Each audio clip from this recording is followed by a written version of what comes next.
కాళోజీ నారాయణరావు ప్రజల పక్షాన నిలబడి పాలకులను రాజకీయ పార్టీలను ప్రశ్నించేవారని అన్నారు కేంద్ర సాహితీ పురస్కార గ్రహీత అంపశయ్య నవ్వేన్.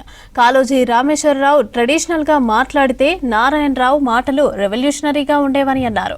హనుమకొండలో కాళోజీ ఫౌండేషన్ ఆధ్వర్యంలో కాళోజీ సోదరుల యాది సభ నిర్వహించారు. అందశ్రీ మృతికి సంతాపంగా 2 నిమిషాల పాటు మౌనం పాటించి నివాళులర్పించారు రచయితలు. ఈ కార్యక్రమానికి కాళోజీ ఫౌండేషన్ సభ్యులు, కవులు, రచయితలు, విద్యావంతులు హాజరయ్యారు.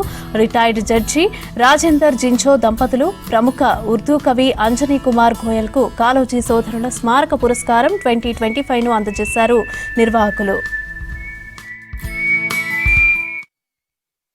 కాళోజీ నారాయణరావు గారు సరే, ఆయన ప్రజాకవర్ణం అని ఆయన అసలు ఏం చెప్పాడు, ఆయన అసలు క్రమంగా ఆయనలో వచ్చినటువంటి ఒక ముఖ్యమైన ఆయన సందేశం ఏమిటి, ఆయన జీవితం ఏంటి, సందేశం ఏమిటి అని చూస్తే నాకేమనిపిస్తున్నారు, చాలామంది చెప్పారు ఆ పాయింట్ని ఏంటంటే, ఆయన ఎప్పుడు ఇచ్చేయన ఈశ్వరుడని ఖచ్చితంగా చెప్తాను అన్నాడు. ఆయన ఇచ్చేయన ఈశ్వరుడని అంటే తన కోరిక, తన భావం అదే ముఖ్యం ఆయనకు.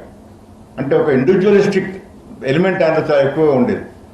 అందువల్ల ఆయన ఏ భావానికి కూడా ఆయన లొంగేవాడు కాదు. ప్రతి ఫిలాసఫీలో ఏదో ఒక లోపం ఉంటుంది అనేవాడు ఆయన. అయితే తన ఫిలాసఫీ ఏంటిది, తన ఫిలాసఫీ ఏంటంటే తను ఏదైతే ఇష్టపడతాడో, ఇచ్చైన ఈశ్వరుడు అన్నాడు కదా, ఏదైతే బాగా ఇష్టపడతాడో దాన్ని నేను నమ్మాను తప్ప ఒక ఫిలాసఫర్ని వీళ్ళు ఇట్లా చెప్పాడు అని ఎవరు చెప్పినా సరే దాన్ని ఆయన అంగీకరించేవాడు కాదు. తన భావాలు తనవే ముఖ్యమైనవి.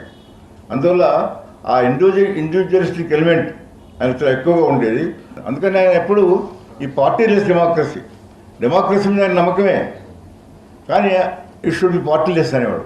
హక్కుల కార్యకర్తగా ధైర్యంగా నిలబడ్డా అంటే కాళోజీ గారు. నేను కమ్యూనిస్ట్ కాదు, మార్క్సిజం చదవలేదు, కానీ కాళోజీ నుంచి మానవతావాదం నేర్చుకున్నాను. ఆయనతో దాదాపు ఒక 20 సంవత్సరాలు తిరిగినాను. ప్రతిసారి ప్రశ్నించేవాడు, ప్రతిసారి కాళ్ళతో జాగ్రత్తగా ఉండాలి, ఎప్పుడేం ప్రశ్నించాలో తెలియదు. దాంట్లోంచి నేను నా పర్సనాలిటీని మోల్డ్ చేసుకున్నాను. ప్రజల అంశాలను ఎట్లా గుర్తించాలా, హక్కుల అంశాలు ఏవి అనేది నేను చాలా కృషి చేశాను. కాళోజీ నాకు చాలా స్ఫూర్తి.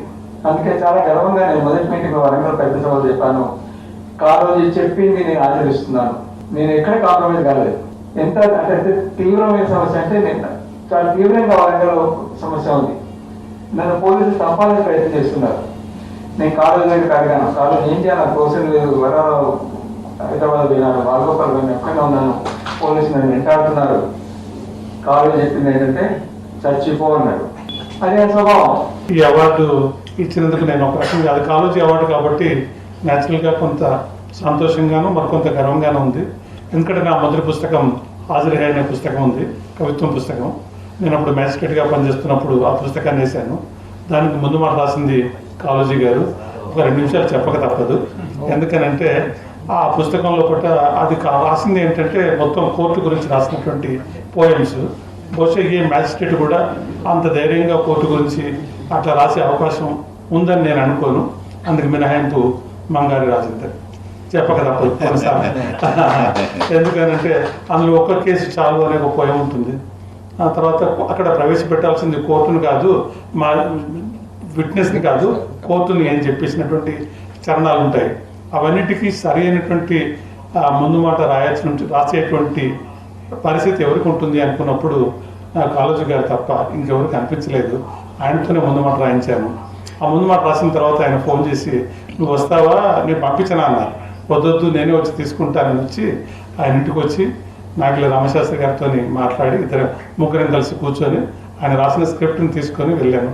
అది ఈ పుస్తకం, ఏది హాజరీ అయిన పుస్తకం. ఇప్పుడు మళ్ళీ 2వ సంపుటి కూడా ఇది వస్తుంది, అంటే పునర్ముద్రణ కూడా వస్తుంది. దీంట్లో మొత్తం కూడా ఇది హాజరు అంటే కోర్టును హాజరుపరచాలి అని చెప్పారు. ఆ కాలంలో 96లో జరుగుతున్నటువంటి వాతావరణాన్ని గురించి. मैं कालोजी फाउंडेशन का तहे दिल से शुक्रिया अदा करता हूँ कि उन्होंने मुझे इस पुरस्कार के काबिल समझा। कालोजी रामेश्वर शाह साहब की शख्सियत के बारे में महेश्वर साहब से मैंने हैदराबाद में सुना था और यहाँ भी वक्ताओं ने उनके बारे में काफ़ी बताया।